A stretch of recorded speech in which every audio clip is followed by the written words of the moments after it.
लोकशाहीचा खून म्हणणाऱ्यांचे हात खुणाने रंगलेत। संजय राऊतांनी एकनाथ शिंदेंवर हा घणाघाती आरोप केलेला आहे।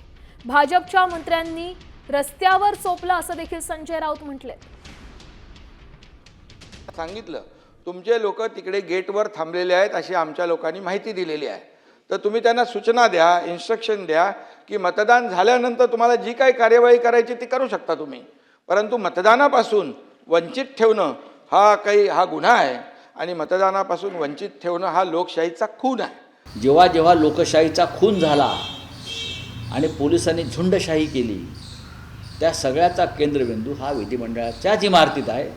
त्याच्यामुळे छाती आपटून पडून हे काय करणार? मुळात जे लोकशाहीचा खून झाला असं म्हणतात त्यांचेच हात लोकशाहीच्या खुनानं रंगलेले आहेत। हे वाघाचे कातडे पांघरलेले वाघ गर्जना करत होते। विधिमंडळाच्या पायऱ्यांवर या वाघांची म्हणजे कातडे पांघरलेल्या वाघांची अक्षरशः मांजरं आणि बोके झाले होते। सरकारमधल्या मंत्र्यांची अवस्था का? तुम्हाला भारतीय जनता पक्षाच्या मंत्र्यांनी सातारच्या रस्त्यावर बेदम चोपलाय।